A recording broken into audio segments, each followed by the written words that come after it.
Baladomélie, courte méditation exégétique. Bonjour à tous, je suis le Père Éric Morin du service biblique Évangile et Vie et je vous propose ce quart d'heure de baladomélie, ce quart d'heure de réflexion exégétique à partir des textes de dimanche prochain où nous fêterons le Saint-Sacrement du corps et du sang du Christ. Et les textes qui nous sont donnés à la proclamation et à la méditation nous aident à réfléchir sur ces gestes que nous faisons chaque dimanche, la fraction du pain et la bénédiction de la coupe. Quelle signification ont-ils dans la vie quotidienne et pourquoi sont-ils repris comme les gestes fondateurs essentiels de la nouvelle alliance que nous vivons et que nous célébrons chaque dimanche ou à chacune de nos Eucharisties en tout cas?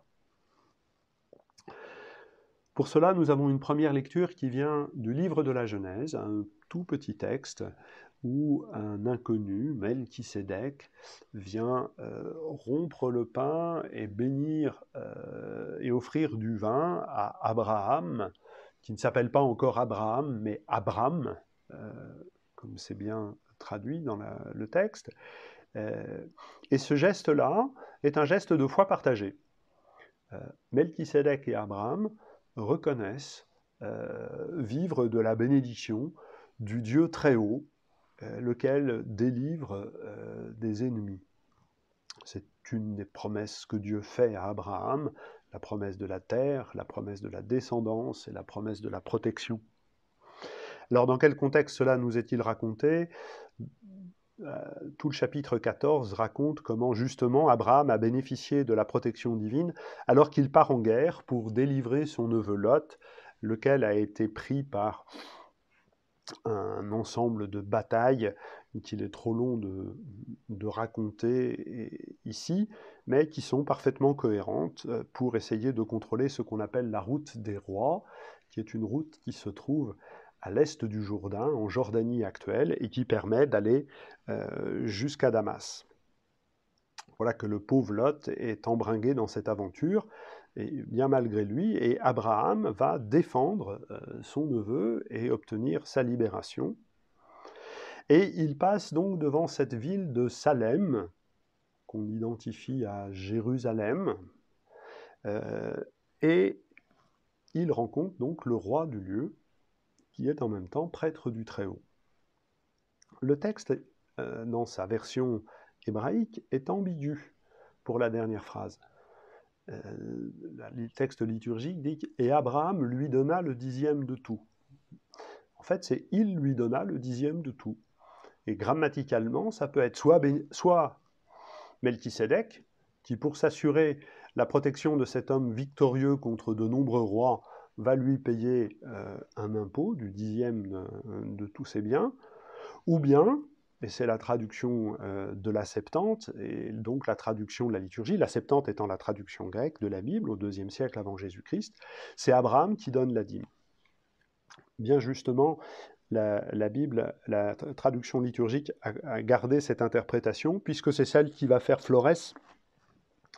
Par exemple, dans le psaume 109 que nous allons proclamer, et dans la lettre aux Hébreux.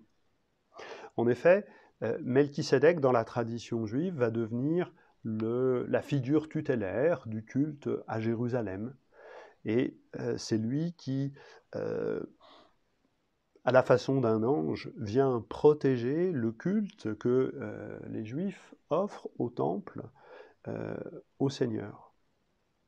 Et l'expression « tu es prêtre à jamais selon l'ordre du roi Melchisédek » que l'on retrouve dans le psaume 9, est une expression qui signifie la libre volonté divine de choisir qui il veut. Ce Melchisédek, nul ne sait d'où il vient, on nous raconte que cela dans le livre de la Genèse, point. Pourquoi se trouve-t-il là ? Il est là pour bénir Abraham. C'est l'instrument que Dieu a choisi pour bénir Abraham. Et donc le Messie décrit, qui est sûrement un Messie prêtre, certains pensent à Simon l'Asmonéen au IIe siècle, ce Messie qui est décrit là, pour lequel on a écrit ce poème pour son onction, il est choisi selon l'ordre du roi Melchisédek, selon le libre bon vouloir de Dieu. C'est la gratuité de l'élection. Ainsi donc, les gestes du pain et du vin que fait Melchisédek sont évoqués dans le canon romain comme les gestes de celles et ceux qui se savent choisis par Dieu pour se tenir en sa présence et évoquer ensemble la bénédiction qu'ils reçoivent du Très-Haut.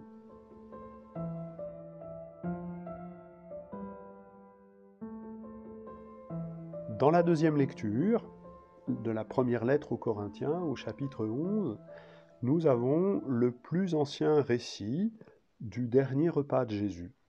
Le repas au cours duquel le Seigneur prit le pain, le bénit, le rompit et dit ces paroles totalement inouïes, « Ceci est mon corps », et ayant fait de même avec la coupe, il dit « Ceci est la coupe de la nouvelle alliance en mon sang ». Paul donne très très peu d'éléments de contexte. Il insiste simplement pour dire que c'est le dernier repas de Jésus. Et il insiste sur 3 points qui donnent du sens justement à ces gestes de la fraction du pain. Il insiste sur le verbe livrer d'abord. Ça c'est la première chose. La nuit où Jésus était livré, Jésus prit le pain et il dit « Ceci est mon corps pour vous ». Ce verbe « livrer », Paul l'emploie également pour dire comment il a reçu ce qui vient du Seigneur. Cela lui a été livré et il l'a transmis. Ce terme, ce couple de verbes, livrer, transmettre, structurel pour ce passage, permet de faire remonter ça. C'est un verbe qui est employé dans la tradition rabbinique. On transmet ce qu'on a reçu de son maître, de son rabbi. Eh bien, ce que les apôtres ont reçu de Jésus, c'est ce geste de la fraction du pain et de la bénédiction de la coupe. Et donc, c'est pas en transmettant ces gestes, c'est Jésus lui-même qui est transmis. Ceci est mon corps. Et c'est donc la présence de Jésus qui se réalise à travers ces gestes. Ce même couple de verbes, transmettre, livrer, est employé au chapitre 15 de cette même première lettre aux Corinthiens pour parler de l'Évangile. L'Évangile, il est transmis, livré, reçu de génération en génération. Autre terme important, c'est l'adjectif « nouvelle ».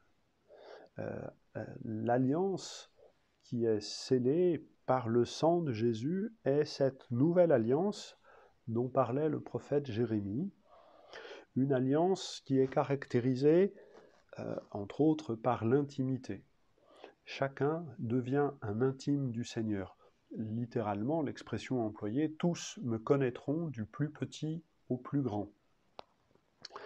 Voilà, et on n'aura pas besoin d'un compagnon pour en parler. Tous, nous pourrons faire cette expérience de l'intimité auprès de Dieu. Et puis, autre insistance de Paul, le verbe livrer, l'adjectif nouvelle, alliance, et puis jusqu'à ce qu'il vienne.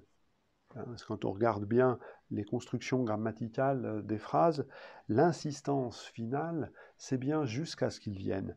Les gestes de la fraction du pain et de la bénédiction de la coupe sont des gestes que l'on fait pour se souvenir de Jésus, puisque c'est ce qu'il nous a dit de faire lors de son dernier soir, pour vivre de ce livrement du Fils de l'homme entre nos mains sous l'espèce du pain et du vin.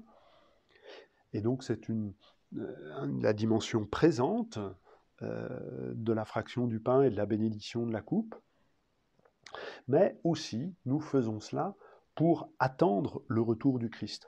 Le corps et le sang donnés à manger et à boire sous les espèces du pain et du vin, c'est la nourriture qui est donnée pour que nous tenions dans la veille, que nous tenions dans l'attente du retour du Seigneur Jésus. Cette dimension eschatologique n'est peut-être pas celle que nous soulignons le plus facilement, mais une lecture attentive de ce texte de Paul montre que c'est pour ça, d'ailleurs, qu'il sépare, c'est ce qu'il dit juste après, vous arrêterez de célébrer l'Eucharistie au cours d'un repas. Il y aura le repas de la communauté d'un côté et le temps de la célébration de l'autre. Et en ritualisant ainsi la fraction du pain et la bénédiction de la coupe, Paul veut protéger cette dimension liturgique. Le rite étant cette attitude par laquelle on accueille ce que l'on ne maîtrise pas, puisque justement c'est ce qui vient au-devant de nous.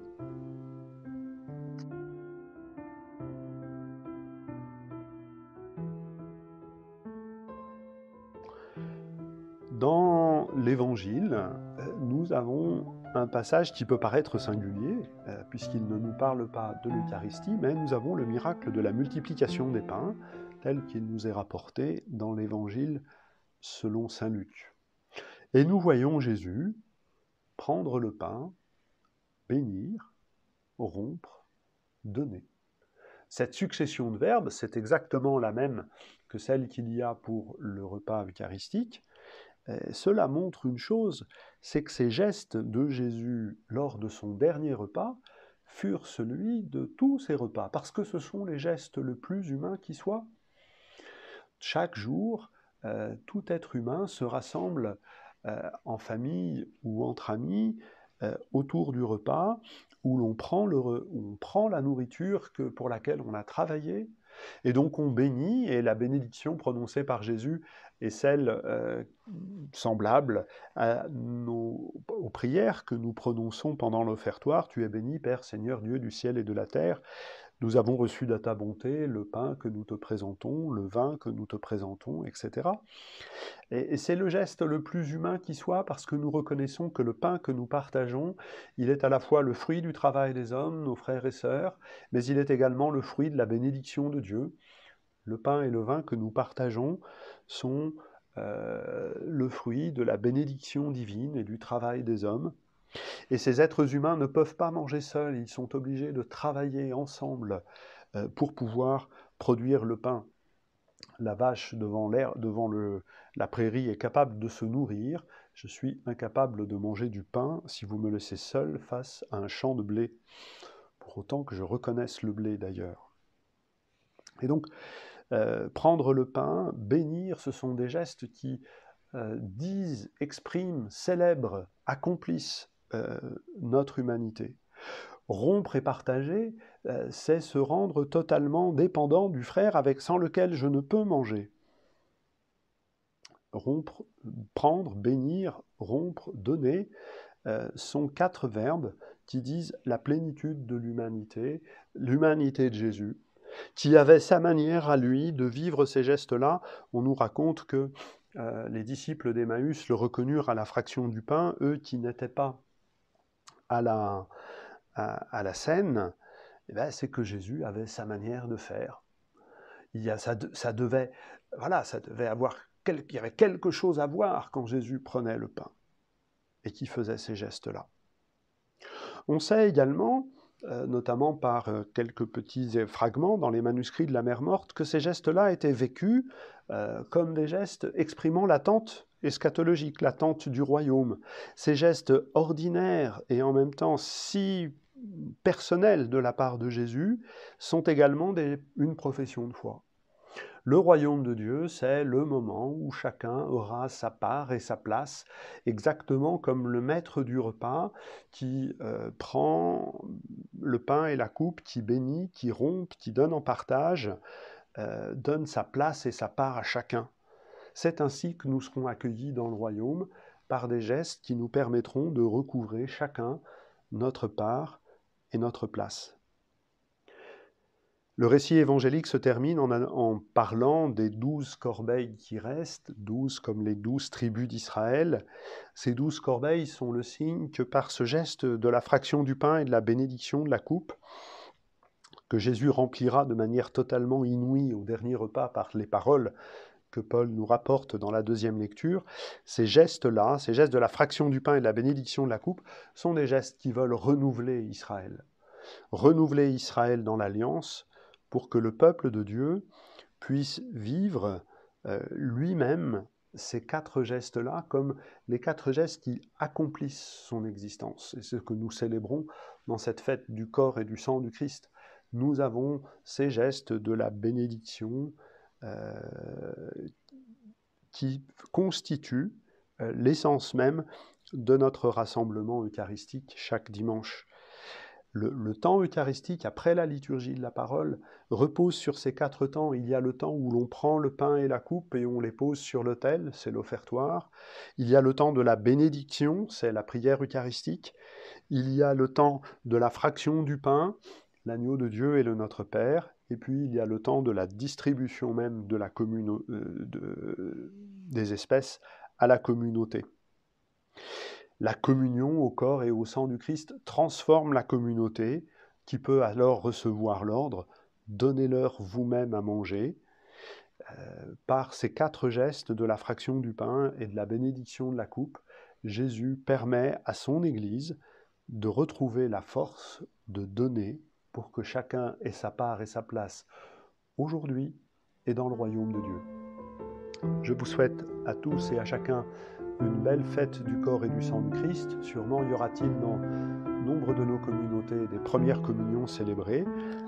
Je souhaite pour toutes les familles que ce soit un temps de paix et de joie. Je vous dis à la semaine prochaine. Merci à tous.